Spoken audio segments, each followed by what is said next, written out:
Hai, selamat pagi semuanya. Terima kasih kepada teman-teman yang sudah menghadiri Kelengontok ya dengan tema kesehatan bulu kucing yang insya Allah akan dibersamai oleh Dokter Agnes gitu. Nah, mungkin ada beberapa teman-teman yang belum tahu apa itu kelengon gitu ya. Jadi saya akan memperkenalkan sedikit tentang kelengon gitu kan. Kelengon itu adalah VCO ya, produk dari Masyana Barokah Mulia, yaitu VCO kelengon yang itu memang digunakan untuk hewan, terutama untuk kucing. Nah, termasuk untuk kesehatan bulu kucing ini bisa digunakan kelengon ini gitu. Nah, buat teman-teman yang belum tahu, kita itu ada di daerah Bantul gitu. Jadi kita memang sering ngadain event-event kayak talk show seperti ini. Saat ini kita dibersamai oleh dokter yang memang sudah sangat ekspor di bidangnya, yaitu Dokter Antonia Agnes gitu. Nah, beliau sudah bersama kita dan siap untuk membagikan ilmu-ilmunya tentang perawatan kucing, terutama pada bulu kucingnya ya, karena kalau untuk perawatan kucing secara umum itu tuh nanti banyak banget dan jadi nggak fokus gitu kan. Jadi kita memang fokus hari ini pembahasannya tentang bulu kucing gitu. Nanti dokter insya Allah akan share gitu ya ilmu-ilmu yang beliau punya kepada kita sehingga kita bisa jadi lebih paham gimana sih cara merawat bulu kucing kita, bulu kucing kesayangan kita. Nah, buat teman-teman, karena sudah memasuki pukul sekian, kita langsung saja ke Dokter Agnesnya ya. Kita sapa dulu. Selamat pagi, Dokter Agnes. Pagi, Mbak. Halo, selamat pagi. Halo. Sehat ya, Dokter Agnes. Oh, baru Sehat. vaksin. Ya, habis vaksin ini masih agak ngilu-ngilu. Jadwal vaksinnya kemarin ya, Dokter ya. Iya, baru kemarin. Kemarin sempat diundur hari ini ya, cuman terus, wah kalau hari ini kan nggak bisa. Terus saya tetap, gimana kalau tetap yang Jumatnya, ternyata dapatnya tetap jadwal Jumat. Oke lah, jadi aman Oh, hari ini tetap bisa aman webinar ya, bersama Dokter. teman-teman. Jadi aman ya, tetap bisa webinar kita. Ya, udah siap Ya. dokter untuk Oke, membagikan ilmunya? Oke, saya share baik, screen ya. baik. Selamat mendengarkan teman-teman semua.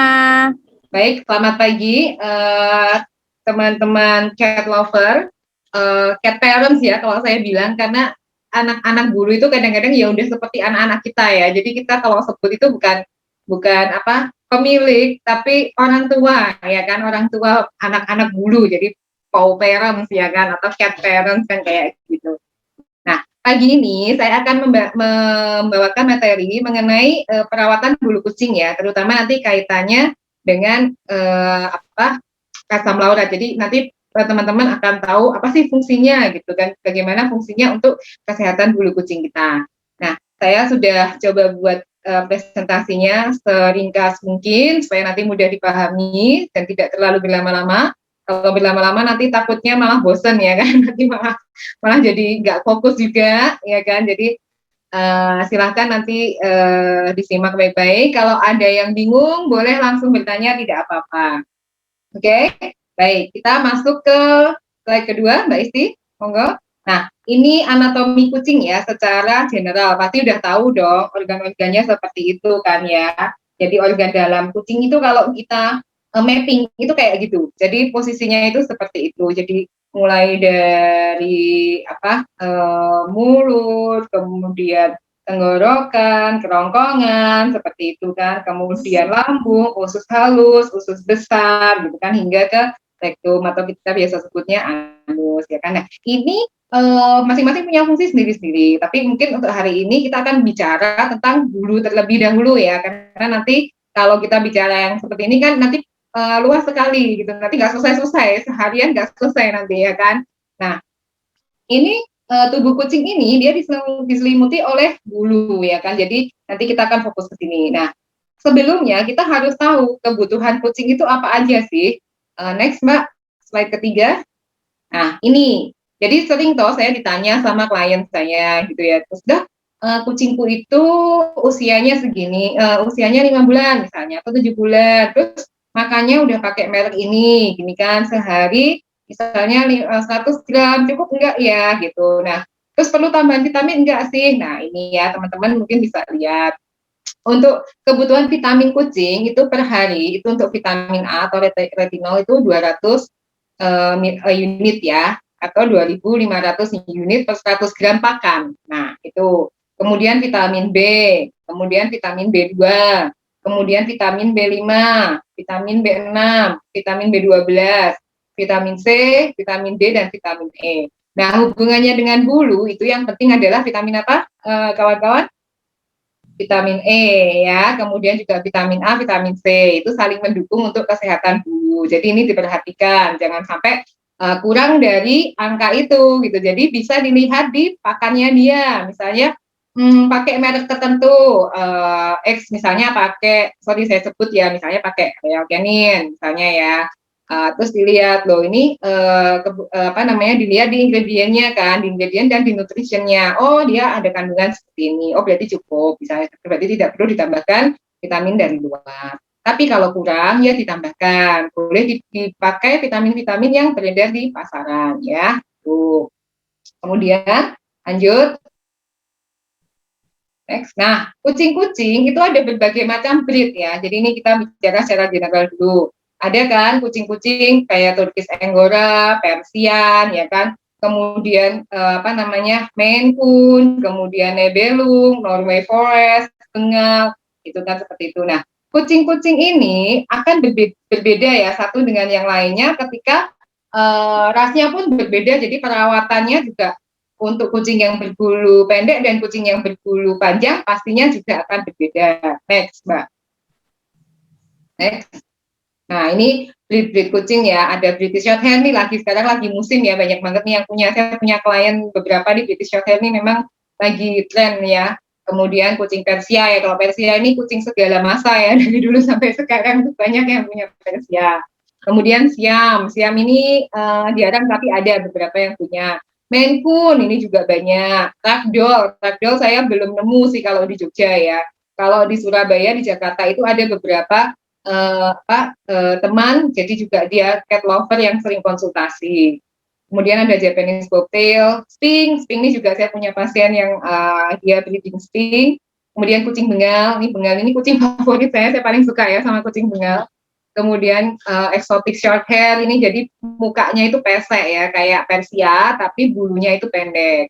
Kemudian kalau Calico ini kan dia varian ya, jadi bukan jenis sih sebetulnya ya. Jadi Calico itu adalah kucing-kucing yang berwarna 3 atau kembang telon ya, dan biasanya memang betina. Ada Calico jantan itu biasanya karena adanya kelainan genetik dan itu mahal sekali. Tidak mudah untuk menyimpulkan apakah ini Calico jantan. Jadi ada syarat-syaratnya, enggak terus sembarang misalnya warnanya ada orang-orangnya dikit terus jantan ini disebut Calico, enggak. Tapi kita nggak akan ngomongkan itu di sini ya, karena nanti jadi panjang sekali, syaratnya banyak untuk show. Jadi untuk teman-teman yang udah biasa cat show pasti tahu. Kemudian ada Burmese, Abyssinian, Angora, Himalayan, American Curl, ini juga ada nih, saya punya satu pasien American Curl ya, jadi kupingnya itu curly, bentuknya seperti Persia tapi kupingnya curly. Nah ini juga dia perawatan bulunya mirip-mirip dengan kucing-kucing yang bulunya panjang, karena emang bulunya dia kan panjang seperti Persia. Next. Oke, nah itu kan ini kitten-kittennya ya, kalau dilihat wajahnya, penampakan dari wajah seperti itu. Dewasanya hampir sama sih, nggak banyak berbeda ya, kecuali memang aura mukanya ya lebih childish ya, kalau kecil-kecil gini kan masih kitten gini masih unyu-unyu gitu. Ya, lucu gitu ya dok. Lucu-lucu ya kan, nanti begitu udah besar, ada yang nakal, gitu, ada yang jadi kalem, kayak gitu kan macam-macam. Oke, next slide. Oke, sekarang Mbak Isti saya punya kuis nih Mbak. Nanti boleh. Peserta nanti boleh menuliskan di kolom chat. Iya. Peserta boleh menuliskan di kolom chat. Nanti saya ambil satu pemenang. Nanti akan mendapatkan hadiah, besok saya titipkan ke Mbak Isti ya. Wow, silakan teman-teman. Nah, ini adalah kucing ras apa aja, ditulis ya. Jadi dari itu ABCD-nya dari pojok kiri atas itu A, kemudian tengah atas itu B, kemudian C yang paling pojok kanan atas, kemudian D bawahnya pojok kiri bawah, kemudian E itu yang tengah bawah, kemudian F itu yang pojok kanan bawah. Silakan nanti ditulis nanti saya ambil satu pemenang ya. Nanti yang menang betul semua nanti dapat hadiah ya. Oke. Boleh ditulis mulai sekarang, nggak apa-apa, di kolom apa chat boleh. Nanti mungkin direkap ya Mbak Isni. Ya, ini penamarannya udah bener ya dok? A, B, C, D, E, A, F. B, C, ya betul. A, B, C, D, E, F itu. Nanti silakan disebutkan. A itu rasnya apa, B itu rasnya apa, C rasnya apa, D apa, E apa, F apa. Nanti yang betul semuanya dapat hadiah. Kalau nggak ada yang betul, yang nggak dapat hadiah. Oke. Okay? Gak beruntung kalau nggak ada yang betul dokter. Ya. Atau yang mendekati lah, paling nggak betul 4 gitu, nanti tetap dapat hadiah ya. Oke, okay? Kita next aja dulu mungkin Mbak. Atau mau dilihat dulu, boleh dilihat dulu di screen-nya dilihat dulu sebentar biar teman-teman nanti menuliskan. Ada yang udah menuliskan belum nih di kolom chat? Belum ya?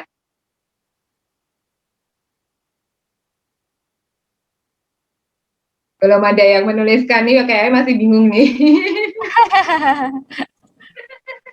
Nggak apa-apa, monggo atau monggo di screenshot aja apa layarnya, kemudian nanti di akhir acara juga boleh dituliskan, nggak apa-apa ya.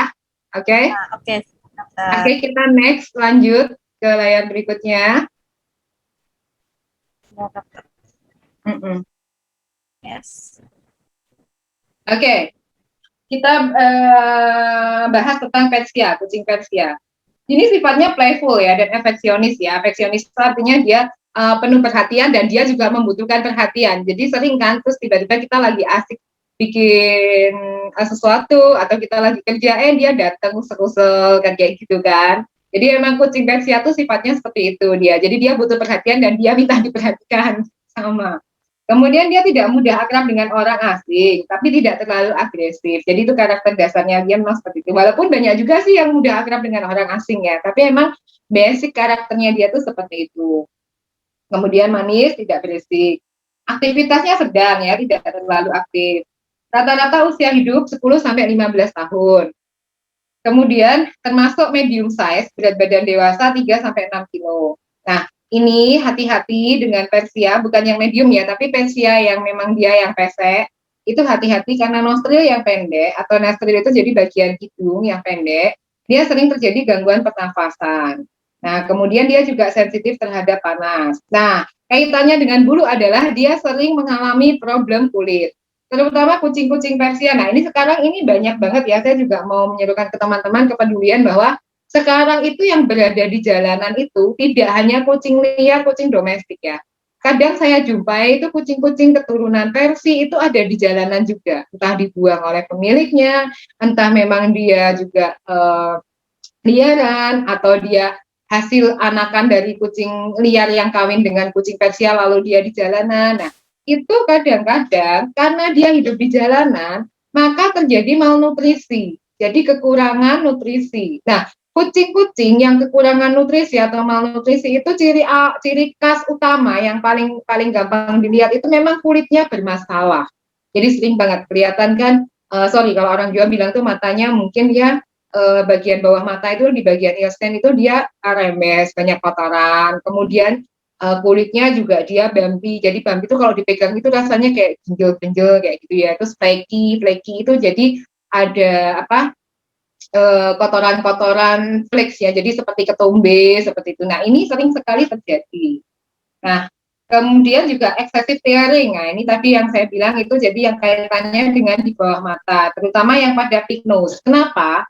Karena kadang-kadang bulu dia ini kan shading. Nah, kalau bulunya shading dan shadingnya ini tidak baik, tidak sempurna, terjadi overshading, kadang-kadang itu mengiritasi bagian mata. Nah, akhirnya daerah bagian bawah mata itu kotor, terus-menerus kotor. Jadi dibersihkan, besoknya udah kotor lagi, kena kotoran dari mata, jadi cairan mata seperti itu. Karena teriritasi dari bulu yang tadi mungkin yang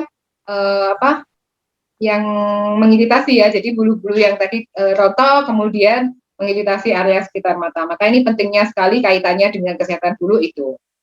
Next, Mbak. Oke, yang kedua adalah Maine Coon. Saya rasa nih teman-teman pasti sudah tahu semuanya Maine Coon ya. Jadi ini kucingnya besar.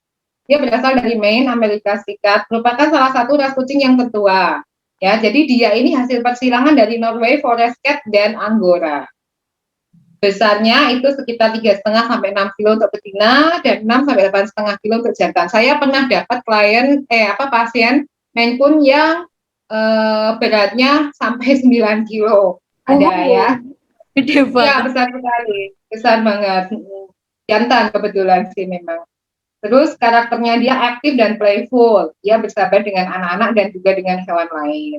Nah, tapi sama seperti Persia, dia tidak terlalu bersahabat dengan orang asing. Jadi dia akan playful ketika dia dengan co-parents-nya gitu. Nah, Maine Coon ini khasnya adalah bulu panjang dengan surai khas di sekitar leher. Walaupun kalau untuk area Indonesia, itu kadang surai di daerah leher itu nggak muncul ya, mungkin karena faktor cuaca seperti itu kan. Jadi nggak selalu keluar. Tapi bisa dilihat dari kupingnya dia itu bentuknya split seperti itu ya. Jadi Maine Coon itu khasnya seperti itu. Kemudian pola warna juga ada 3, classic baby coklat, kemudian blue, kemudian red, cream, silver, solid white, black, kemudian red, kemudian tortoise shell black atau tortoise shell blue. Nah, ini untuk penamaan pola warna ini ada aturannya ya, tapi kita nggak akan bicarakan hari ini. Nanti aja kapan kalau kita punya kesempatan lagi kita akan bicarakan, karena ini juga panjang, nanti seharian nggak selesai. Jadi yang polanya seperti ini itu dinamakan apa, yang polanya seperti itu dinamakan apa, itu ada namanya sendiri-sendiri. Ya, tortoise shell itu yang gimana, kemudian tabby itu yang kayak gimana, classic tabby yang kayak gimana, itu ada di sendiri. Oke, next. Nah, kemudian, ini yang paling sering kita temui ya, domestic cat ya. Atau kalau kita sering bilang, kucing kampung gitu, kucing garang, kucing kampung gitu ya. Tapi gitu pun juga yang karakternya baik, banyak loh gitu ya. Nah, karakter sama sifatnya ini sedikit banyak tergantung pada induk. Terutama kucing-kucing yang dia liar atau kucing-kucing yang di jalanan itu biasanya memang kan dia ikut induknya terus ya. Jadi si induk ini akan mengajarkan anak sesuai karakternya dia. Jadi kadang-kadang defense-nya seperti apa. Jadi kadang kita sering kan kalau di jalanan itu saya punya klien-klien yang teman-teman yang suka street feeding, kemudian teman-teman yang suka rescue, itu kadang mau ngambil anaknya itu susah banget. Kenapa? Karena dia udah diajari sama induknya untuk defense, ya. Jadi karakternya itu mirip dengan karakter si induk. Nah, ini ada domestic short hair dan domestic long hair. Nah, domestic long hair itu biasanya tetap ada gen mixnya dengan kucing ras, nggak mungkin tidak. Jadi dia tetap ada mixnya ya. Nah, mostly kucing-kucing ini tuh sifatnya dominan atau sering kita bilang Napoleon cat, terutama yang jantan. Perebutan teritori itu sering banget ya. Kemudian curiosity atau rasa ingin tahunya itu tinggi dan dia cenderung sulit mempercayai orang asing.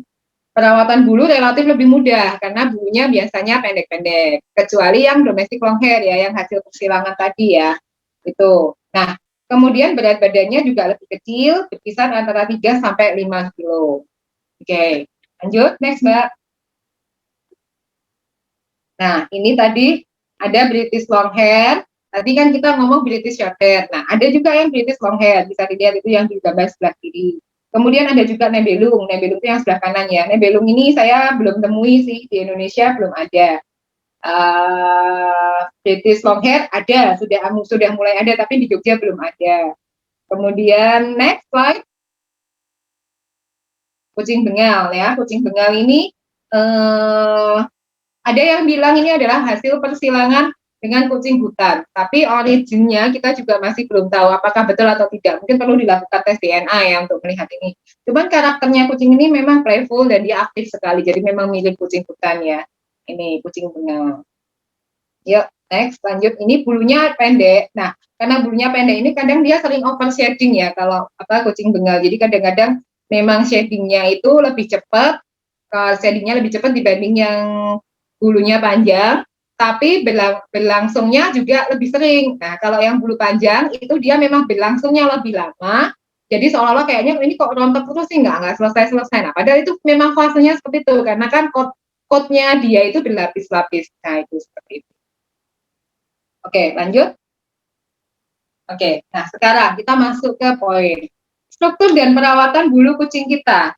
Nah, kucing yang bulunya tebal atau long hair itu strukturnya berbeda dengan bulu kucing short hair ya. Dan tentunya juga membutuhkan perawatan yang berbeda pula. Tadi seperti yang saya sudah sampaikan, shadingnya itu berbeda. Jadi kalau kucing-kucing yang long hair itu biasanya shadingnya dia itu fasenya lebih lama, ya, tapi hanya berlangsung, tapi frekuensinya itu lebih sedikit dibanding kucing-kucing yang bulunya pendek atau short hair, itu dia frekuensinya lebih sering tapi lebih cepat.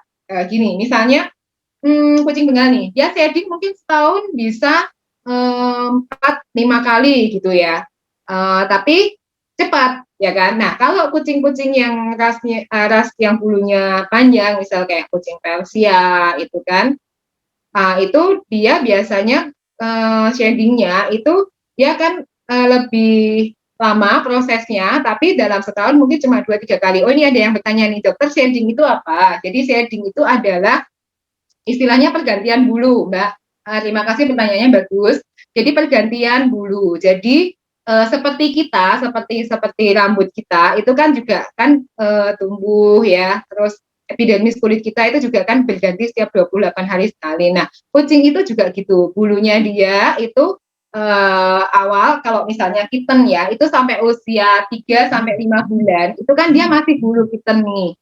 Nah, kemudian sesudah itu bulu kitten ini perlahan-lahan dia akan rontok ya, rontok berganti dengan bulu permanennya dia. Nah, ini shading pertama, ini yang dinamakan shading pertama. Jadi pergantian bulu atau coat. Nah, kemudian sesudah itu dia akan terjadi shading lagi ya, setelah beberapa bulan, mungkin 2-4 bulan kemudian dia akan shading lagi atau rontok bulu ganti bulu yang baru. Nah, proses shading ini bermacam-macam faktornya, apa aja itu bisa karena nutrisi, misalnya nutrisinya kurang baik jadi shadingnya terus-terusan, itu bisa. Kemudian penyakit kulit, misalnya dia kena penyakit kulit kan, otomatis dia kan bulunya pasti terpengaruh juga kan, nah itu dia juga shadingnya akan terus-terusan, misal habis kena ringworm nih, habis kena ringworm, terus kan bulunya rontok semua kan. Nah, terus kan ada pergantian bulu baru, diobatin, kemudian ada tumbuh bulu baru. Nah, itu seperti itu. Nah, kondisi bulu dan kulit kucing kita itu dapat menjadi tolak ukur kesehatan kucing kita secara general. Kucing yang sehat tidak boleh memiliki coarse. Jadi coarse itu kalau dipegang tuh kasar ya, bulunya itu kasar, terus kayak istilahnya nggak soft lah, nggak sapo gitu ya. Kemudian brittle coat tuh jadi bulunya itu, coatnya itu kalau dipegang itu rasanya kayak apa? Kayak ada berpasir gitu ya. Jadi kayak kayak mungkin kayak kotor, kayak kotoran, kayak ada debu-debu yang ada di situ seperti itu. Atau over hair loss atau over shedding. Jadi shedding yang terus-menerus tadi. Jadi ada kerontokan bulu tapi kok nggak selesai-selesai. Nah, itu perlu dilihat apakah dia ada penyakit metabolisme, jadi bulunya dia tidak bisa sehat, atau dia ada penyakit kulit, atau ada penyakit gangguan organ. Itu kadang-kadang juga pengaruh ke bulu. Cacingan pun juga loh bisa. Jadi kalau kita kadang-kadang ya, kita rekan-rekan dokter hewan itu kolega juga kalau ditanya, "Dok, kucingku bulunya kok rontok terus kenapa ya?" Wah, itu bisa macam-macam. Kita nggak bisa mendiagnosa langsung, "Oh, itu mungkin ini." Terus ini kasih ini aja, nggak bisa. Jadi kita mesti lihat, mesti kita eksamin, mesti kita periksa kayak apa sih, coba lihat posisinya kayak gimana, pita-pita atau dia apa namanya, rontoknya itu rata sebadan atau dia rontoknya hanya di bagian punggung atau hanya di bagian kepala gitu. Aktivitas hormonal juga bisa menyebabkan bulu rontok ya. Jadi banyak sekali faktor penyebabnya gitu.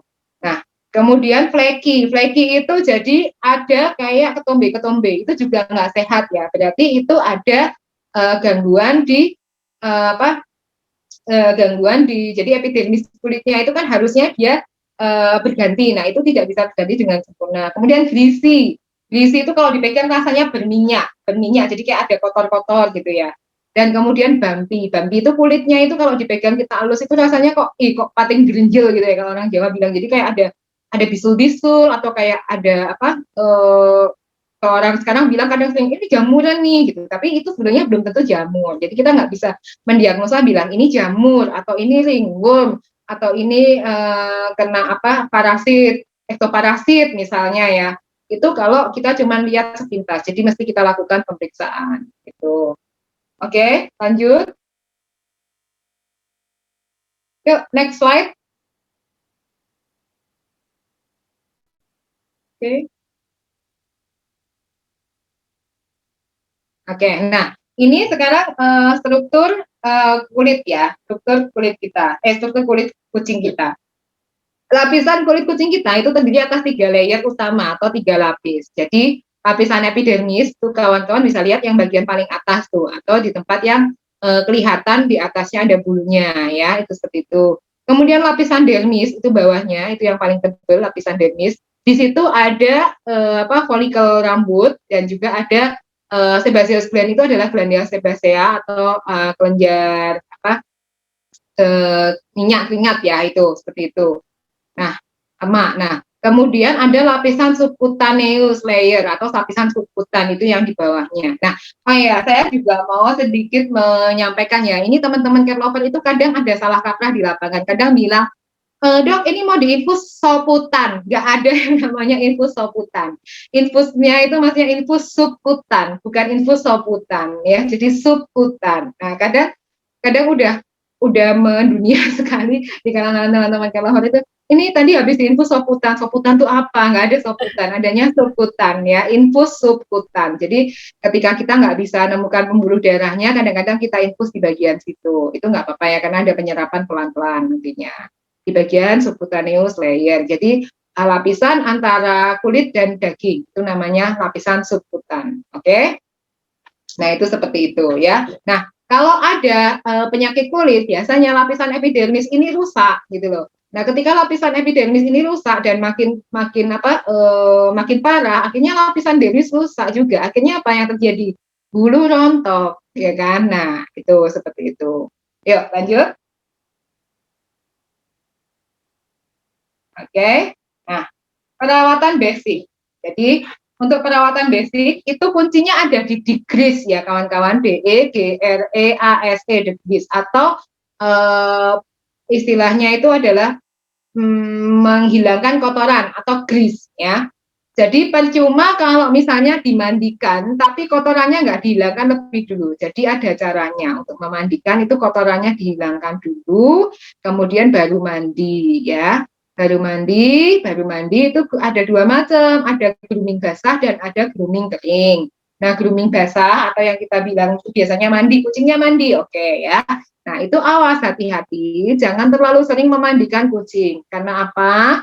Karena kalau terlalu sering nanti akan merusak lapisan alami epidermis kulit kucing juga. Jadi mandi itu mungkin bisa ya, mungkin 1 atau 2 minggu sekali itu sudah cukup oke ya, kalau kucing kita juga tidak terlalu kotor ya. Kalau kotor banget ya mungkin 1 minggu sekali lah ya, masih oke ya. Yang jelas itu tadi, degrease itu tadi, jadi bersihkan dulu kotorannya, kemudian mungkin bisa dengan disisir ya, disisir dulu, atau kalau kita punya clipper gitu, bagian-bagian bulu yang gimbal itu kita gunting terus kita clipper juga. Nah, terus baru sesudah itu dimandikan. Nah, gunakan sampo yang sesuai, bukan sabun cuci piring ya. Ini saya sering banget nih nemu nih, kucingnya dimandiin pakai Sunlight atau Mama Line. Ini sering loh ya, sering sekali nih. Loh, kenapa dimandiin pakai Sunlight atau Mama Line? Supaya katanya nih supaya minyaknya hilang, dok. Nah iya, itu ngilangin minyak di piring bukannya di kucing ya kan. Nah, ini hati-hati karena sabun cuci piring itu dia mengandung LAS ya, LAS ya, itu zat kimia. Nah, itu dia malah akan menyebabkan kerusakan lapisan alami kucing kita. Nah, kalau lapisan alami kucing kita itu, lapisan alami kulitnya kucing kita itu rusak, terjadi apa? Iritasi kulit. Akhirnya apa? Malah sakit kulit gitu loh. Jadi dimandikan malah akhirnya malah akan sakit kulit gitu. Jadi bahaya banget. Jangan pakai sabun cuci piring, apalagi pakai deterjen. Aduh, itu wes ngeri sekali itu. Ada dulu saya pernah dapat, jadi ada klien dia rescue kucingnya di jalanan, kemudian dimandikan pakai rinso. Aduh, tepuk jidat. Adanya rinso, dok, jangan pakai rinso. Kalau memang kepepet sekali, nggak bisa beli ke pet shop, atau nggak bisa, atau misalnya pet shop tutup atau apa, nah itu mungkin bisa pakai sampo baby, itu masih agak mending ya. Sampo baby itu pH-nya masih agak lumayan, jadi masih tidak terlalu merusak lapisan alami kulit. Tapi ya jangan sering-sering, karena pH-nya kulit kucing dan pH kulit kita itu kan beda gitu. Jadi memang pergunakan sampo yang memang untuk kucing. Oke. Nah, kemudian untuk grooming kering itu biasanya tidak tanpa air ya. Jadi kita menyisir, memberikan bedak, mencukur bulu. Ini sesuaikan dengan kebutuhan si kucing juga. Misalnya nih, datang-datang gitu kucingnya, wah gerisi sekali, maksudnya dipegang aja kulit bulunya kelihatan berminyak, lengket, kemudian ada pasir-pasirnya itu nempel-nempel semua lah. Kalau kayak gitu di grooming kering ya percuma gitu, itu grooming basah ya kan. Jadi disesuaikan kondisinya. Grooming kering itu misalnya, oh ini masih bersih lah kucingnya, tapi mungkin banyak bulu-bulu, misalnya pas kondisi overshading tadi. Jadi misalnya lagi shading bulunya, kemudian kan banyak penumpukan bulu-bulu yang harusnya dia sudah lepas, tapi mungkin masih di situ ya kan. Nah itu bisa dengan grooming kering. Jadi disisir, kemudian dikasih bedak, kemudian dicukur bulu-bulu yang mungkin yang bagian yang agak sedikit timbal atau bulu-bulu yang mungkin kena pasirnya gitu terus agak sedikit menggumpal, itu bulu-bulu kayak gitu kan kadang sering ya, terutama di bagian daerah pantat, kemudian kaki belakang gitu. Biasanya untuk kucing-kucing pasien saya sih, saya selalu anjurkan untuk kalau bisa itu bagian kaki belakang, paha belakang, kemudian area pantat itu terutama kalau kucing-kucing yang bulunya panjang itu dicukur aja. Karena dia kan begitu dia kencing atau dia pup itu kan pasti dia di pasir ya. Nah, kadang kalau dapat pasir yang bagus, iya nih kalau dapat pasir yang bagus, kadang pasirnya tuh kadang-kadang pasirnya kurang begitu bagus itu kan nempel-nempel ya. Akhirnya malah di situ jadi sarang bakteri, jadi penyakit akhirnya malahan. Jadi lebih baik di daerah situ itu dipendekin aja kalau saya itu. Oke, lanjut Mbak Isti, next. Nanti kita nggak akan bicara tentang penyakit kulit kucing ya, nanti nggak selesai sehari full itu penyakit kulit itu banyak sekali. Jadi kita akan belajar dasarnya dulu, basicnya dulu. Nah, sekarang gimana sih cara membuat bulu kucing kita indah? Nah, selain asupan dari luar, kita juga bisa memberikan asupan dari dalam ya. Asupan dari dalam itu salah satunya contohnya diberikan nutrisi yang mengandung linoleic acid atau asam linoleat. Nah, asam linoleat ini sangat penting dalam menjaga kesehatan kulit dan bulu kucing kita dengan cara mempertahankan sel kulit tetap dalam satu kesatuan yang utuh ya. Jadi tadi misalnya epidermis itu kalau kita lihat di bawah mikroskop itu kan dia sebenarnya terdiri atas banyak segmen-segmen ya. Nah, itu ketika itu renggang atau ketika itu kemudian ada yang lepas hilang, nah itu kadang-kadang akan terjadi gangguan. Jadi terjadi penyakit kulit seperti itu. Nah, itu bisa di-maintain dengan asam linoleat ini. Kemudian ada juga yang namanya asam laurit atau lauric acid. Nah, ini sangat mudah menembus hair shaft pada bulu kucing kita, membuatnya lebih halus dan indah. Jadi hair shaft itu tadi kalau kawan-kawan lihat, tadi kan ada epidermis tuh. Nah, terus di atasnya ya itu ada lapisan yang ada rambutnya. Nah, itu yang namanya hair shaft ya.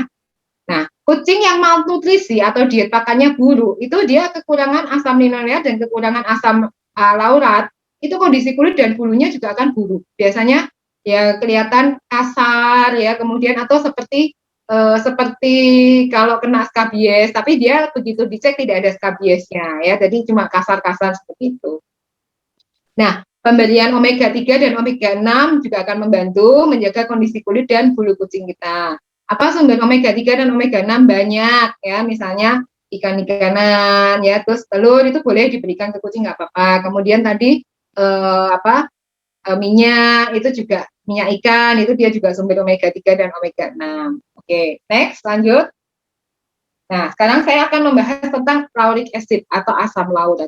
Apa sih asam laurat itu? Nah, itu kawan-kawan bisa dilihat di sini. Ini adalah suatu struktur kimia yang terdiri atas gabungan rantai karbon, hidrogen, dan oksigen. Jadi ada berapa itu? Ada 1, 2, 3, 4, 5, 6, 7, 8, 9, 10, 11, 12. Ada 12 rantai karbon ya. Dan jadi C12 hanya berapa itu? 1, 2, 3, 4, 5, 6, 7, 8, 9, 10, 11, ya 22, 24 ya. Jadi C12 H24O2 itu namanya asam laurat atau lauric acid. Nah, sekarang kita lauric acid itu ada di mana sih ya? Jadi kalau kita mau tahu lauric acid itu ada di mana? Next slide Mbak Isti. Nah, lauric acid itu sumbernya secara natural itu dia ada di kelapa, kemudian dia ada di minyak palem, palm kernel oil, dan susu ya, di susu tuh ada juga. Nah, itu kawan-kawan bisa lihat di tabel yang saya share di situ, itu memang sumber utama itu di kelapa ya, bisa sampai 37 gram per cup. Jadi susu aja di bawahnya dia. Kalau kelapa memang merupakan sumber dari asam laurat. Nah, sekarang asam laurat ini fungsinya apa sih? Macam-macam banget ya. Jadi fungsi dari asam laurat itu macam-macam. Jadi dia itu akan membantu membooster immunity. Kok bisa? Ya, karena dengan adanya jadi lauric acid ini termasuk MCFA ya, mono chain fatty acid. Itu dia akan membantu membooster imunitas si kucing kita. Nah, juga ada antioksidannya. Kemudian dia juga membantu mencegah infeksi karena asam laurat ini atau kita juga biasa sebut dodecanoic acid itu juga dia membantu mencegah inflamasi atau keradangan yang biasanya disebabkan oleh infeksi. Makanya dia akan memerangi infeksi. Kemudian hairball treatment. Nah, ini paling sering nih di teman-teman kan. Kucing saya muntah, isinya bulu. Nah, itu yang dinamakan hairball. Nah, dengan diberikan asam laurat ini, biasanya kejadian-kejadian hairball ini akan lebih sering berkurang ya, akan lebih banyak berkurang jadi dibanding sebelumnya. Kemudian juga dia membantu mencegah alergi, kemudian juga sebagai sumber energi ya, karena minyak kelapa atau sumber dari lauric acid itu dia energinya juga tinggi. Kemudian membantu ke manajemen berat badan. Kemudian juga karena kandungannya dia punya omega 3, omega 6 juga dia membantu ke kesehatan otak si kucing kita, jadi nggak mudah pikun. Jadi kucing itu juga pikun loh ya, kawan-kawan, mudah pikun dia kalau udah tua terutama. Terus membantu ke kesehatan liver juga karena memetabolisme ya, tadi lemah juga. Kemudian ke pencernaan juga membantu ke pencernaan karena dia akan mempercepat metabolisme di saluran pencernaan. Kemudian parasit itu kayak cacing, kemudian kutu itu dia nggak suka ya dengan minyak kelapa, tidak suka dengan asam laurat juga, jadi dia akan membantu mencegah parasit juga. Inflamasi tadi sudah saya sebutkan. Kemudian di kaki, jadi paw pad itu juga biasanya lebih bagus ya, jadi lebih halus, lebih soft seperti itu. Kemudian dia juga membantu mencegah dan memerangi batuk. Kemudian gigi, nah gigi ini juga dia membantu mencegah peradangan, terutama kasus-kasus karang gigi seperti itu. Kemudian untuk kulit udah jelas, jadi kulitnya juga nanti akan lebih baik, lebih halus seperti itu. Oke, lanjut. Nah, ini kita akan belajar lebih sedikit detail ya. Jadi konsepnya itu ada short chain fatty acid, itu adalah kurang dari 6 rantai karbon. Kemudian ada middle chain fatty acid, itu 6 sampai 12 rantai karbon. Kemudian long chain fatty acid, itu di atas 12 rantai karbon. Nah, saya tidak akan membicarakan tentang short chain fatty acid dan long chain fatty acid. Kita akan bicara tentang middle chain fatty acid atau si asam laurat ini tadi, ya. Yuk, next. Oke, next slide. Nah, si asam laurat ini merupakan dia middle chain fatty acid ya. Dia akan diabsorpsi melalui usus halus. Jadi dia tidak membutuhkan yang namanya enzim lipase atau enzim untuk memetabolisme lemak atau lipid itu untuk mencerna. Distribusinya dia melalui saluran darah yang namanya vena porta hati dan dia tidak mengendap di jaringan lemak. Jadi ini memang kontroversi ya, jadi memang masih ada yang berdebat, loh sebenarnya penting nggak sih? Terus, oh sebenarnya dia berbahaya nggak? Tidak, ya karena dia tidak mengendap. Nah, saat dikonsumsi, asam laurat ini dia akan berubah jadi monolaurin ya, yang bersifat sebagai antibakterial dan antiprotozoa, antiviral, antibakterial, dan antiprotozoa, atau antivirus, antibakteri, dan juga antiprotozoa.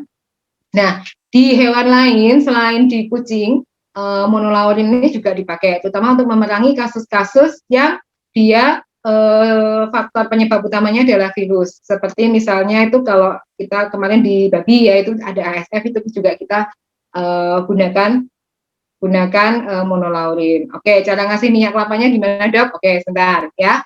Oke, nah di sebelah kiri itu adalah diagram metabolismenya. Jadi seperti itu nanti bisa dilihat sendiri. Gak usah saya terangkan ya daripada pusing nanti ya. Tapi seperti itu. Jadi dia minyak kemudian diminumkan kan, kemudian ke perut dan seterusnya dia akan dimetabolisme. Dia metabolismenya juga di hati. Kemudian dia akan menjadi energi seperti itu. Oke, lanjut. Nah, cara pemberiannya Ini ya, yuk lanjut Mbak, lanjut next slide. Nah, ini adalah virgin coconut oil atau yang teman-teman mungkin tahu adalah kleput ya. Dia adalah merupakan sumber dari asam laurat atau lauric acid. Apakah aman? Ya, tadi sudah saya bahas, ya aman selama penggunaannya tidak over. Kalau penggunaannya over, ya nanti dia malah tidak akan termetabolisme. Akibatnya apa? Kotorannya jadi basah dan berminyak ya. Tapi kalau pemberiannya masih oke, itu masih termasuk dalam kategori aman. Kapan pemberiannya? Bisa di pagi atau di siang hari. Kemudian berapa banyak? Bisa 1/8 hingga setengah sendok teh per hari, tergantung kebutuhan si kucing. Ini teman-teman perlu lihat juga, misalnya kucing-kucing yang dia menggunakan cat food yang fatnya cukup tinggi, ya mungkin lebih dari 8 atau 9%, itu mungkin bisa diberikan VCO ini sedikit aja, mungkin sepertiga atau 1/4 sendok teh aja per hari. Boleh dipakai pada pemakaian luar? Boleh, asal tidak berlebihan. Jadi kayak misalnya tadi ada bagian kulit yang mungkin dia kok kering sekali ya, terus diberikan itu boleh, nggak apa-apa. Bahkan saya pernah aplikasikan itu di kucing yang habis kena skabies ya, itu di bagian telinga dan kaki itu kan masih fase recovery ya, habis disuntik tentu saja disuntik dulu untuk mengobati skabiesnya. Kemudian kan masih kulitnya itu masih kering-kering, nah itu kita bisa berikan, nggak apa-apa, dioleskan sedikit, itu nggak masalah. Kemudian juga pada kasus-kasus yang ada ektoparasit, jadi ada kutu ya, kutu itu kemudian boleh diberikan nggak? Boleh, tapi ya nggak usah sampai istilahnya sampai kucingnya basah ya, kelomo kayak kecemplung minyak itu ya jangan kayak gitu juga. Boleh sedikit-sedikit aja karena parasit ini mereka nggak suka dengan baunya dan nggak suka dengan tekstur si minyak ini. Tapi hati-hati ya, itu kalau sudah kayak gitu, ya nanti kalau kutunya sudah hilang, sudah pergi, ya kucingnya dimandikan. Jadi jangan terus kucingnya kemana-mana gitu diolesi minyak, kan kotor juga ya lama-lama si minyak yang di kulitnya dia ini kan nanti akan menangkap debu dan macam-macam, nanti malah akan jadi sarang debu di situ. Jadi kalau udah ya udah nanti terus habis itu dimandikan, dibersihkan gitu. Oke? Oke, next ya. Oke, selesai untuk presentasi saya di pagi hari ini. Terima kasih banyak. Jangan lupa pay attention ya. Jadi selalu perhatikan apa pemikiran Anda karena mereka akan menjadi kata-kata. Kata-kata diperhatikan karena kata-kata juga akan menjadi action kita. Action kita diperhatikan karena action kita ini nantinya akan menjadi habit atau kebiasaan. Kebiasaan kita itu akhirnya akan menjadi karakter kita, dan karakter kita itu akhirnya akan menjadi nasib kita. Jadi kalau sudah punya kebiasaan, misalnya ini kucing nggak pernah dimandikan atau apa ya, lama-lama ya udah nasib kucingnya kayak gitu ya kan. Jadi memang harus mulai dibiasakan dari sekarang. Ketika kita mempunyai kita menjadi cat parents apapun itu, ya itu jadi tanggung jawab kita sampai kira-kira 16 atau 17 tahun ke depan ya. Saya punya pasien kucing itu usianya paling panjang 18 tahun dan dia sudah ikut pemiliknya ke berbagai negara ya. Memang endingnya dia matinya pun karena gangguan ginjal, karena memang usia-usia segitu itu biasanya kan sudah mulai terjadi penurunan fungsi organ, jadi harus siap-siap. Hati-hati ketika kucing-kucing kita usianya sudah di atas 7 tahun, mulai diberikan pakan yang memang dia membantu untuk maintain fungsi organ, karena biasanya sudah mulai ada penurunan fungsi organ. Gitu. Sekian dari saya, terima kasih. Kalau ada pertanyaan, bisa nanti mungkin ditulis di kolom chat, atau bisa juga menghubungi saya. Saya bisa dikontak di nomor HP 0878 38 91 0009. Saya praktek juga, kalau klinik saya itu ada di Jogja Utara, di daerah Maguwo, monggo nanti kalau misalnya ada yang lewat daerah sana bisa mampir. Oke, itu dari saya. Assalamualaikum warahmatullahi wabarakatuh, salam damai sejahtera, Om Santi Santi Namo Buddhaya. Terima kasih, selamat pagi kawan-kawan sekalian, matur nuwun. Waktu dan tempat saya kembalikan ke Mbak Isti. Oke? Oke, terima kasih dokter. Penjelasannya keren sekali ya. Dan cukup banyak. Dan ini ternyata udah ada yang jawab ke saya, ke yang tadi pertanyaan tadi dokter. Nanti saya kirimkan ke dokter ya. Atau saya sebutkan saja. Oke. Ada 2 orang yang jawab. Oke. Jawabannya apa? Yang pertama itu tuh jawab yang A itu Himalaya, B Munchkin, C Maine Oke. Coon, D Persian, Oke.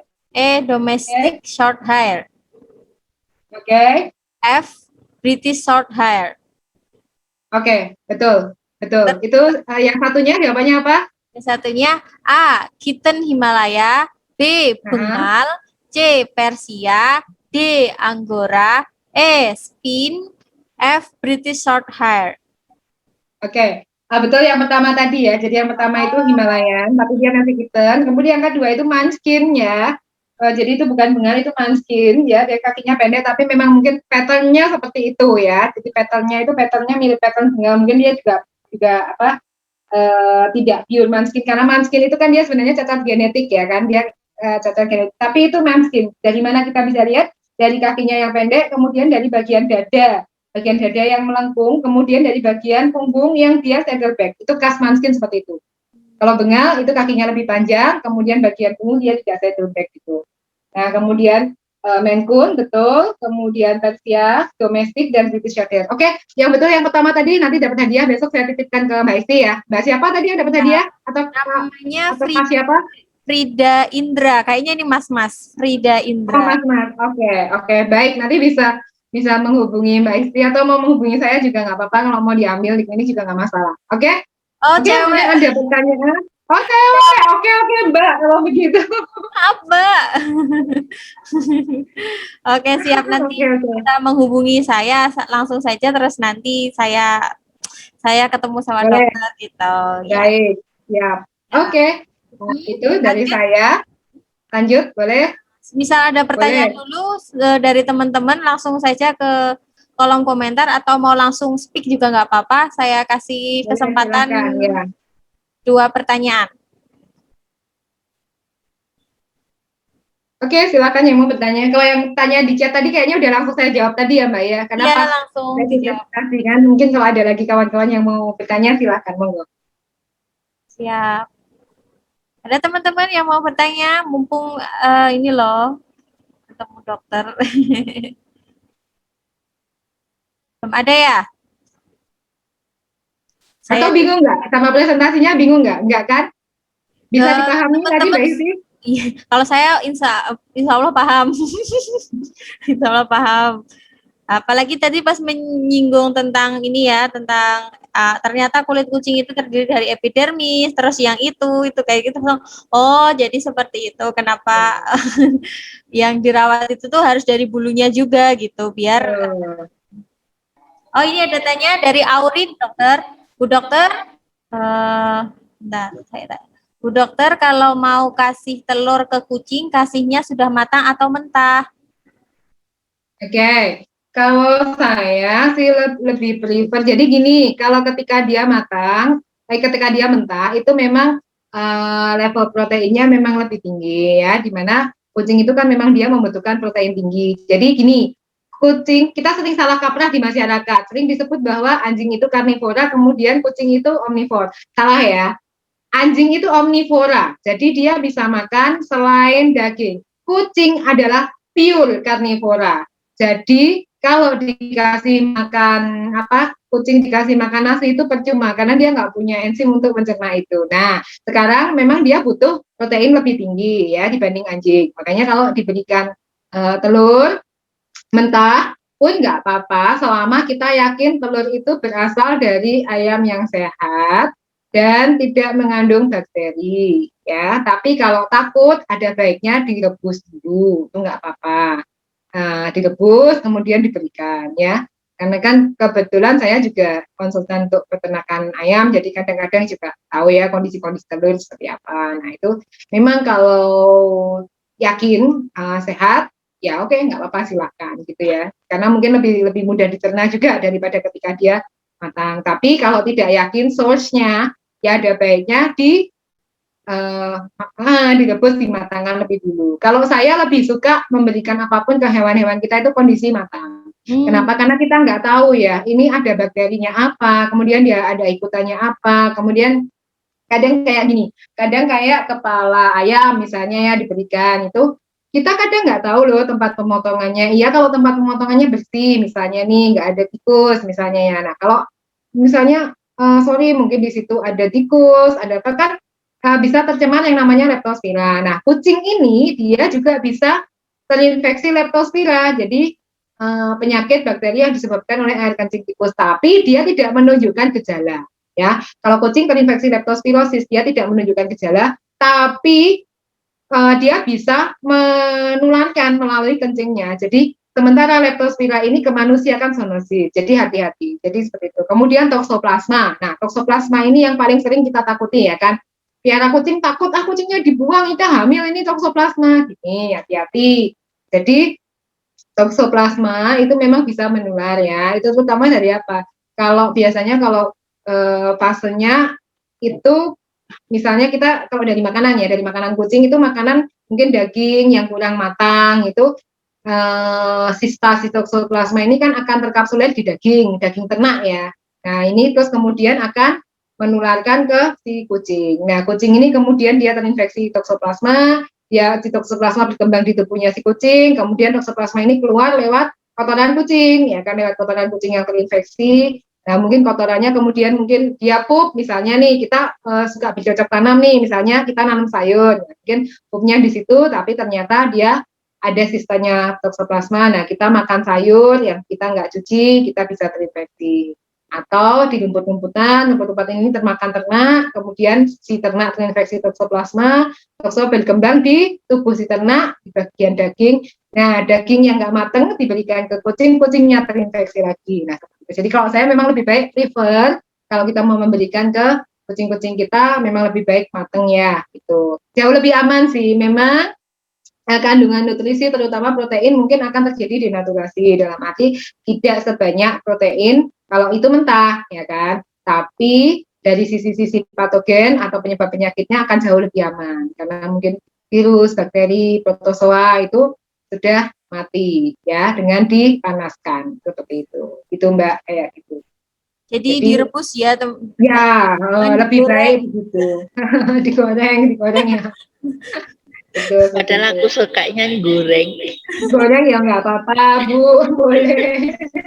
Dok, mau tanya, kalau yang masih kecil itu kan, bentar. Mana Bu suaranya ini? Oh, kok eko sih? Oke. Dah? Oke. Itu ini kan saya punya kucing itu 4 kecil-kecil ditinggal mati induknya. Ya. Itu perawatannya itu bagusnya gimana? Oke. Ini saatnya mandiin itu umur berapa? Kalau ini sementara itu saya bersihkan pakai tisu basah. Boleh, nggak apa-apa. Boleh nggak? Boleh, Ibu, pakai nggak tisu apa-apa. basah. Oke. Terus makanannya itu kadang pakai yang ini apa yang kayak Whiskas itu. Terus masih kadang ngikut ngembul yang gede-gede. Terus pemberian apa, ada asupan lain enggak yang untuk dia? Kalau susu terus tak kasih susu sapi, Dok. Itu gimana, Dok? VCO-nya jelas, kalau VCO-nya jelas. Ada 1 tetes, 2 tetes. Usia berapa Bu sekarang Bu kitanya, Bu? Kitanya usia berapa?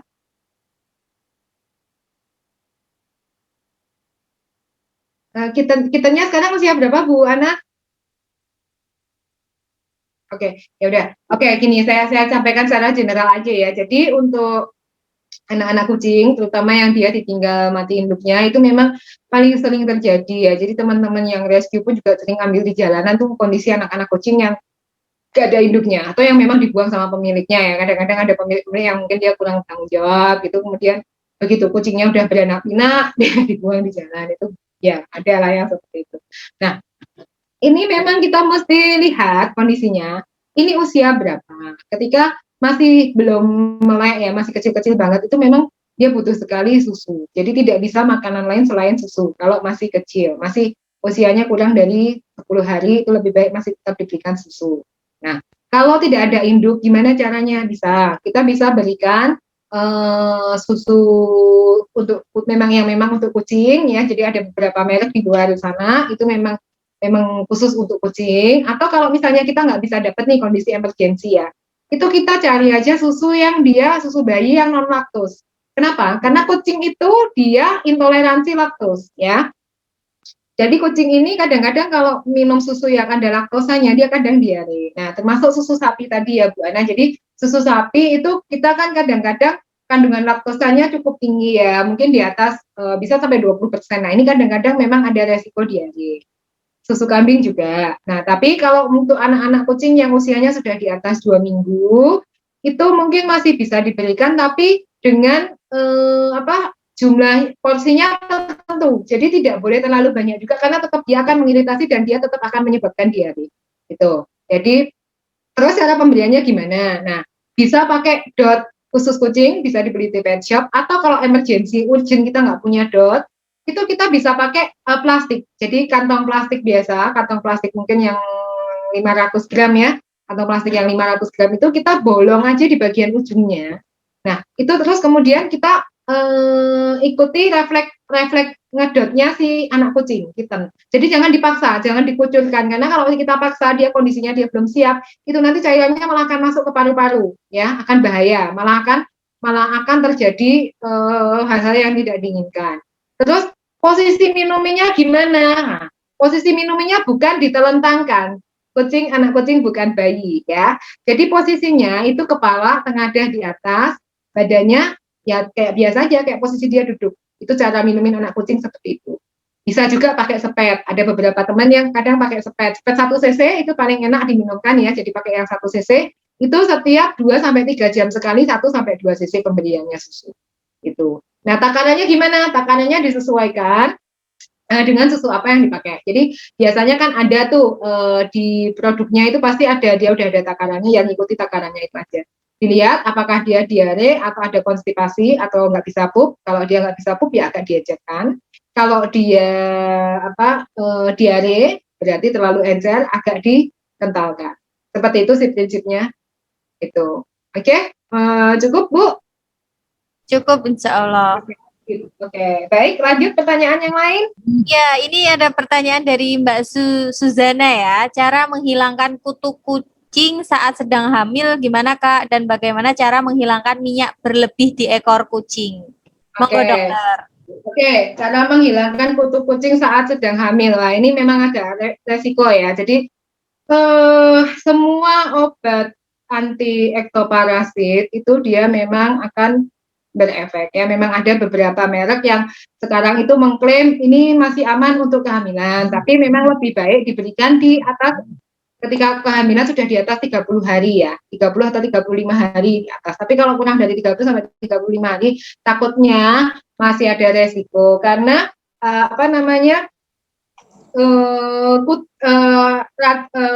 obat kutu itu dia merupakan racun saraf ya, racun saraf, dan dia akan diserap perlahan-lahan lewat pembuluh darah perifer yang ada di kulit si kucing ya. Ketika itu diteteskan misalnya, kan ada yang diteteskan, kemudian ada yang disemprot gitu ya. Nah, bisa salah satunya yang alami itu ya dengan minyak tadi, itu mungkin bisa diberikan, dioleskan sedikit itu mereka nggak suka baunya ya, kadang-kadang pergi. Atau dengan obat-obatan yang herbal. Saya kebetulan sering bikin juga untuk menghilangkan kutu kucing dan bahannya herbal. Mungkin nanti bisa tanya-tanya sih kalau misalnya memang butuh untuk yang kucing hamil dan itu aman untuk kucing hamil.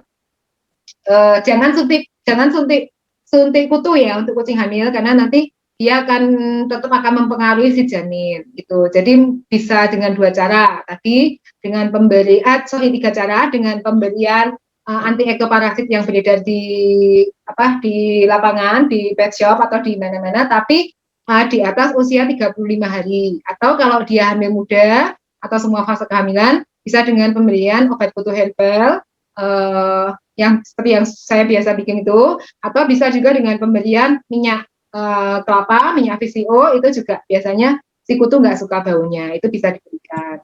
Nah, kemudian mana tadi? Cara menghilangkan minyak berlebih di ekor si kucing. Ya dimandikan. Kalau minyak berlebihnya banyak, ya memang di bagian situ kita mandikan ya dengan sampo yang memang dia khusus untuk greasy. Jadi untuk greasy full, greasy skin itu bisa. Jadi memang sekarang banyak sekali merek-merek di lapangan. Nanti dicari aja Mbak, cari yang memang ini untuk yang greasy cat itu apa? Itu ada banyak. Oke. Lanjut next. Saya baca langsung ya ini ya Mbak ya. Siap, siap dokter. Saya tanya. Oh tadi udah jelas belum? Jelas ya? Oke, jelas ya. Dok, saya mau tanya, kucing saya kan banyak banget kutunya. Kalau pakai sisir kutu itu caranya gimana supaya kutunya nggak lompat-lompat? Nah ini nih repotnya kutu kucing itu emang dia itu loncat kebiasaannya. Kenapa? Karena kutu kucing ini namanya kita sebut Stenocephalus felis ya. Itu kakinya panjang-panjang Mbak Frida. Kakinya panjang-panjang. Jadi kalau dilihat di bawah mikroskop itu, waduh, dia bentuknya itu kayak apa ya? Kalau kayak setengah lingkaran itu kemudian kakinya itu panjang-panjang karena memang untuk meloncat. Jadi memang ketika ada satu kucing di suatu tempat yang dia kutuan, itu nggak berapa lama pasti kucing-kucing di sekitarnya langsung kutuan. Karena memang dia cepat sekali meloncat ya. Kadang juga nggak sengaja loncat ke kita juga. Makanya ketika saya habis nangani kucing-kucing yang berkutu, itu pasti saya pastikan saya lihat dulu badan saya bawa kutu nggak ya. Takutnya nanti ada yang nempel, kita pergi ke tempat orang lain lagi, atau kayak kita ke klinik, terus kita bawa kutu malah berkembang biak di situ kan repot. Nah, itu memang caranya ya gini, pastikan dulu ya dia yang jelas hamil. Kemudian kondisinya juga dia tidak dalam kondisi sakit. Nah, itu bisa pertama kita mungkin digrease dulu ya, jadi mandi dulu, jadi direndam air hangat dulu si kucing sambil kita sisir. Nah, kalau pas kondisinya dia sudah basah, kutunya kan tidak bisa loncat, Mbak. Nah, baru kita pakaiin sampo kutu seperti itu, gitu ya. Atau bisa juga diberikan obat-obatan anti kutu ya. Kalau tapi dengan catatan itu tadi tidak kondisi dia sedang sakit, tidak ada gangguan organ dan tidak sedang hamil gitu. Kalaupun hamil mau diberikan obat-obatan itu ya di atas usia kehamilan 35 hari gitu. Oke? Cukup jelas? Oke, jelas ya. Oke. Oke, saya lanjut pertanyaan berikutnya dari Reza Ardi. Dok, ada saran supaya kitten yang baru lahir nggak kena jamur. Udah sering dijemur dan kandang bersih terus, tapi tiap lahiran pasti kitten saya kena jamur. Kondisi ruangan juga nggak lembab. Ini dari satu induk yang sama, Mas? Satu induk yang sama atau beberapa induk kayak gini semua? Kittennya ini.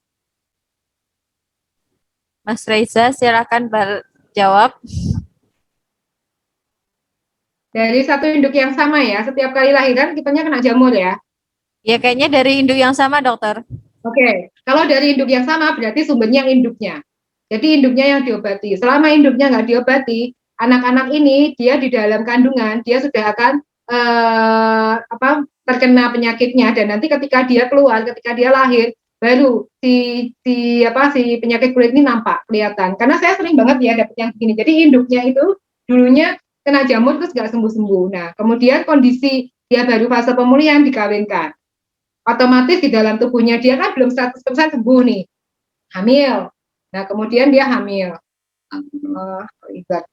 Bentar, layar saya ngeblank. Kemudian dia hamil ya. Begitu dia hamil lalu otomatis kan si anak-anak yang di dalam tubuh, di dalam rahim dia itu juga akan tertular atau terinfeksi juga. Nah, itu tapi ketika dia masih di dalam tubuhnya si induk, itu kan ada kekebalan juga ya. Jadi tidak begitu kelihatan. Tapi begitu nanti dia sudah lahir, nah biasanya mulai kelihatan tuh kecil-kecil gitu ya. Mulai pertama pitak dulu kecil. Kemudian kadang ada yang cuma bentuknya itu seperti garis ya di kaki. Jadi bentuknya cuma seperti pitak kecil garis di kaki gitu. Lama-lama itu meningkat, kemudian nyon sewu, kakinya itu putus si kitten. Ada yang seperti itu. Jadi kalau kondisi kayak gini, saran saya adalah induknya diobati dulu, dipastikan dia betul-betul sudah bersih dulu dari jamur. Apalagi ini kondisi ruangan dan kandang juga sudah oke ya, sudah sering dibersihkan juga. Berarti tinggal induknya aja yang nanti diobati. Nah, begitu sudah induknya sudah diobati dan dia sudah dipastikan bebas dari jamur, baru boleh dikawinkan. Itu seperti itu. Supaya apa? Supaya anak-anaknya enggak ketularan. Ya, seperti itu. Karena kadang-kadang pada saat dia fase pemulihan tuh dia nggak kelihatan loh si induk ini bulunya sudah oke, tapi sebenarnya di dalam itu dia masih belum full sembuh kayak gitu. Oke. Kemudian dari Aurin, berarti kucing nggak boleh makan tikus ya? Nah, ini memang natural behavior-nya kucing, dia kan memburu tikus ya. Tapi ya itu tadi hati-hati karena dia bisa menjadi hostess perantara ya atau reservoir dari leptospira tadi. Nah, kalau dia kucingnya itu kena leptospira, itu dia berpotensi menularkan lewat air kencingnya si kucing. Padahal dianya sendiri nggak muncul gejala. Sementara leptospira ini ke kita kan zoonosis, jadi menyebabkan penyakit ya. Jadi bedanya leptospira di kucing dan di anjing. Kalau di anjing itu dan di manusia itu kelihatan gejalanya. Biasanya ada muntah, kemudian ada kuning ya. Jadi mukosa mata itu kalau dilihat kuning, kemudian di permukaan kulit juga nampak kelihatan lebih kekuningan, kemudian kencingnya juga kuning, kadang sampai berdarah gitu ya. Itu kalau di anjing dan di manusia memang tampak gejala seperti itu. Nah, kalau di kucing dia tidak menampakkan gejala loh kadang-kadang, tapi dia bawa bakterinya lepto ini. Jadi air kencingnya dia bisa menularkan ke manusia atau ke anjing atau ke hewan lain. Seperti itu. Jadi ya apakah nggak boleh makan tikus? Ya usahakan jangan. Karena kita nggak tahu tikusnya ya, kita gambling aja tikus mana sih yang ada lepto, mana yang enggak kan kita nggak ngerti. Kayak gitu. Ya, oke. Lanjut. Dokter. Pertanyaan nih, Dok. Untuk kita, kenapa pasti kena jamur ya? Solusinya gimana? Tentang alas kandang dan lain-lain, soalnya bulunya pasti rontok. Nah ini tadi yang saya sebut tadi. Jadi ini mesti induknya dulu yang diobati, yang dipastikan clear dulu dari jamur. Ya, karena kalau enggak takutnya nih nanti ya itu kitanya dia dari di dalam perut aja udah kena ya. Udah terinkubasi, kemudian begitu dia keluar, nah mulai kan begitu dia keluar ini kan banyak faktor ya, mungkin ada faktor makanan juga, kemudian mungkin ada faktor kelembapan, atau ada faktor yang lain, misalnya dia nggak cocok dengan samponya juga dia bisa, nah itu kemudian jadi jamur. Nah terus ini kadang-kadang kita ini misdiagnosa ya dengan jadi yang kelihatannya dia kulitnya rusak, kelihatannya kulitnya greasy atau kelihatannya kulitnya itu little cords itu belum tentu jamur loh ya. Jadi belum tentu kadang kita ngomong ini jamuran tapi begitu dilihat loh ini bukan jamur, ini cuma ya ada skabies misalnya ternyata ya.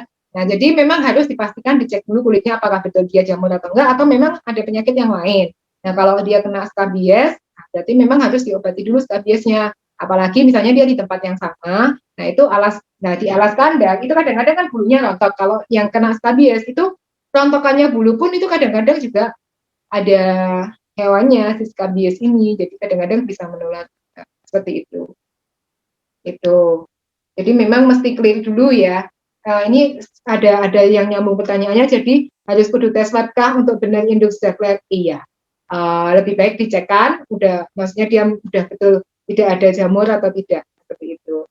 Nah, atau paling gampang ya misalnya ya kita cek aja kondisi fisiknya dia secara general mungkin dengan hematologi. Jadi kita bisa lihat aja sih apakah ini lihat kondisinya dia apakah ini sudah normal atau belum sih. Misalnya kita bisa lihat dari HB-nya dia, dari neutrofilnya dia, dari sel darah putihnya dia normal atau enggak. Kalau udah normal ya oke lah, berarti kan udah mestinya nggak ada masalah gitu. Kemudian apalagi ini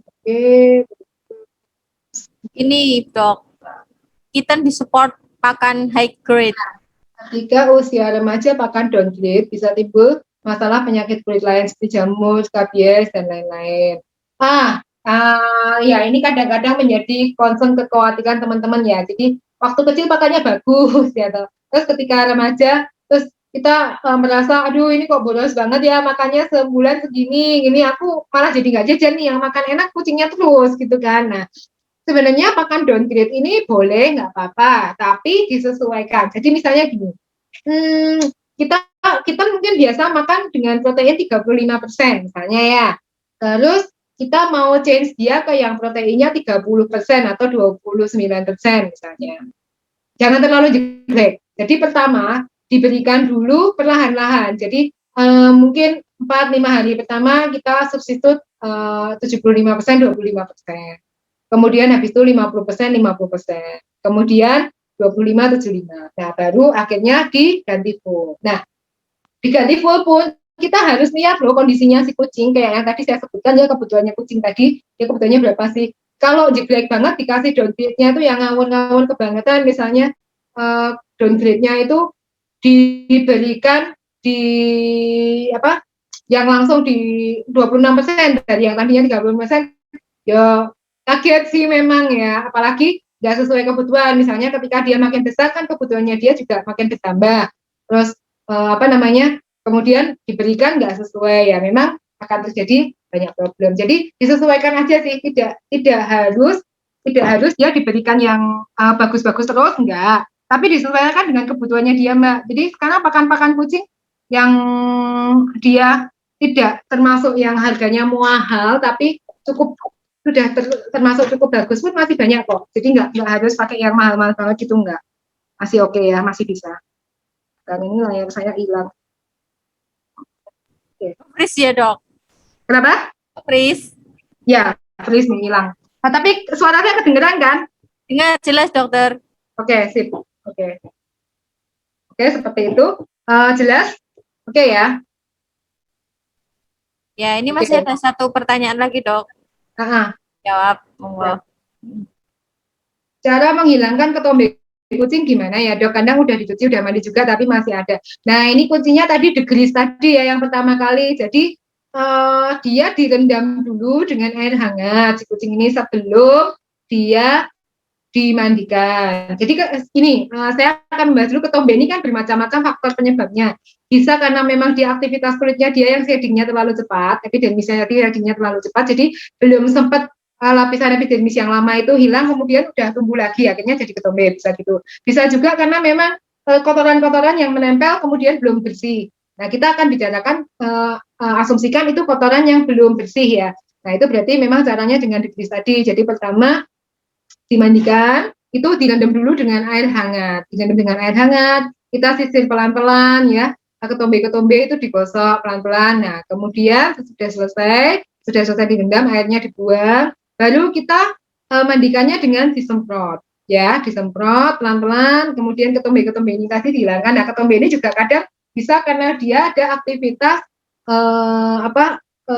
penyakit kulit, misalnya seperti jamur, itu juga bisa ya. Nah, itu kalau udah kayak gitu memang mesti diobati. Tapi ya itu tadi kuncinya pertama di-degrease terlebih dahulu. Terus kandang dibersihkan, dicuci itu sudah betul. Kemudian mungkin area sekitarnya, kemudian pakannya juga mungkin perlu di-maintain. Jadi jangan pakan-pakan yang mungkin fatnya terlalu tinggi. Jadi pakan-pakan yang minyak terlalu tinggi itu kadang juga dia men-trigger munculnya ketombe ya gitu. Ini sekaligus saya bacakan pertanyaan berikutnya. Dok, kalau mandi dewe sudah pakai sampo sesuai tahap degrease, tapi pengeringan cuma pakai kanebo dan dijemur, iya pengaruh. Karena kan apalagi kalau ini kucing-kucing yang dia long hair. Kalau yang long hair itu kan dia kadang-kadang keringnya itu nggak bisa kering sampai dalam ya. Tapi nggak apa-apa, bisa pakai hair dryer sih nggak masalah ya. Jadi bisa pakai kanebo dulu pertama kali ya, pakai kanebo ini untuk menghilangkan air sama sisa-sisa debris, sisa air sampai dia kelihatan benar-benar agak kering. Kemudian dia pakai hair dryer. Ada beberapa kucing yang nggak suka dengan suaranya hair dryer atau blower, itu juga ada yang nggak suka. Nah, kalau kayak gitu boleh sih dijemur. Nah, sambil dijemur sambil di sisir ya bisa. Tapi memang akan lebih bagus ketika pengeringannya dia dengan blower atau dengan hair dryer, karena keringnya sempurna, paripurna ya, bisa sampai ke bagian dalam bulu. Tapi kalau cuma di kanebo terus dijemur itu kadang-kadang kan nggak sampai ke dalam, udah gitu kucingnya kadang-kadang kalau dijemur kelamaan kan ada resiko heat stroke juga ya, bahaya juga itu seperti itu. Kemudian dok, memandikan kucing baiknya pakai air hangat apa air biasa? Kalau saya lebih prefer air hangat. Kenapa? Karena air hangat itu membantu melarutkan kotoran-kotoran juga, terutama terus minyak-minyak itu juga apalagi dalam fase debis tadi ya. Untuk fase debis yang pertama kali itu memang ada baiknya pakai air hangat terlebih dahulu. Nah, sesudah itu kalau sudah merasa kotoran-kotorannya sudah hilang, sudah bersih, ikut larut bersama air, ya boleh pakai air biasa nggak? Itu. Kemudian dari Mbak Erika lagi, untuk pakan, komposisi pertama untuk bulu apa ya dok, biar mudah ketika milih pakan. Nah ini tergantung, kucingnya apa. Nah sekarang gini, paling gampang, itu adalah milih pakan-pakan, kalau misalnya mau memberikan makan untuk kucing yang spesifik, kucing ras misalnya ya, katakanlah, nah itu kan ada macam-macam tuh, sekarang ada macam-macam cat food yang dia memang sudah spesifik untuk British Shorthair misalnya, BSH gitu kan, untuk serinya BSH, atau untuk serinya kucing-kucing yang Persia misalnya seperti itu, ya itu pakai itu aja, karena itu kebutuhannya sudah disesuaikan dengan kebutuhan masing-masing kucing. Tapi kalau enggak bisa dapat yang seperti itu, atau kucingnya mungkin kucing lokal, kucing domestik, ya pakai aja pakan yang memang sesuai untuk kebutuhannya. Misalnya untuk kucing-kucing yang dia kitten, itu paling tidak dia minimal kan harus kebutuhan protein itu minimal 30 ya, 30% sampai 35%. Kemudian kalau dia remaja itu memang agak sedikit berkurang ya di atasnya itu. Kucing ras, oke. Kucing lokal, kucing lokal ya berarti pakai yang makanan yang biasa aja tapi disesuaikan dengan usianya. Jadi misalnya kalau dia masih kecil ya beli aja makanan cat food yang hitam itu, seperti itu. Jadi nanti biasanya itu nanti sudah menyesuaikan dengan kebutuhannya dia. Oke. Terus Kak mau nanya untuk bau mulut kucing bagaimana ya Kak ngobatinya? Nah ini bau mulut itu banyak penyebabnya. Bisa karena dia ada karang gigi itu juga bau. Bisa karena dia terinfeksi virus, misalnya kayak kalisivirus atau rhinotracheosis itu kadang-kadang juga dia mulutnya bau ya, karena kan ada sariawan-sariawan di situ. Kemudian dia salah makan, misalnya makan ikan asin. Nah ini hati-hati nih, teman-teman ini kadang-kadang suka banyak yang ngasih ikan asin di kucing.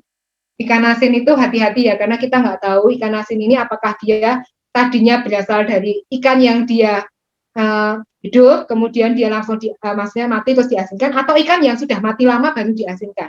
Nah kalau ikan yang sudah mati lama terus dia baru diasinkan, ini akan keluar yang namanya zat namanya histamin. Nah histamin ini kucing tidak bisa ya, jadi ketika kucingnya makan itu, begitu dia makan ikan asin, kok mulutnya bau ya, terus ada luka-luka kemudian busuk. Nah itu seperti itu. Jadi hati-hati untuk pemberiannya kayak gitu. Kemudian bisa juga karena ada gangguan fungsi organ, misalnya gangguan ginjal.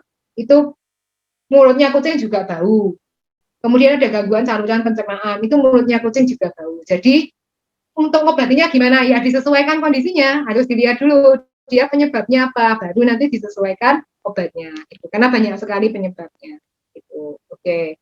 Kalau kucing ras, tapi pakan sering ke raw food seperti rebusan kepala ayam, hati, dada, dan DF, medium gitu dok, ya nggak apa-apa sih, asal disesuaikan aja. Maksudnya misalnya dia kebutuhannya, misalnya ya kucing kita bilang aja misalnya Persia, ya kan, terus kita berikan rebusan kepala ayam, rebusan hati, dada, boleh, nggak apa-apa. Dan tepung-tepungan ini hati-hati ya, seperti yang saya bilang tadi, kucing itu bukan omnivora loh ya, dia itu karnivor loh. Jadi memang dibutuhkan makanan yang berasal dari protein hewani yang paling banyak, bukan dari protein nabati gitu, bukan dari gandum, kedelai, walaupun sekarang juga banyak yang memberikan kucingnya tak kasih tempe. Yo enggak apa-apa sih, dia protein juga nabati ya, tapi kucingmu habis itu akan malnutrisi, kekurangan gizi karena dia sebetulnya adalah karnivor, dia butuh protein hewani gitu. Enggak apa-apa. Seperti itu seperti itu, Mbak. Oke? Ada lagi yang mau bertanya? Ada, kayaknya sudah nggak ada ini dok. Oke, siap. Oh Mbak Cindy, ada deh Cindy.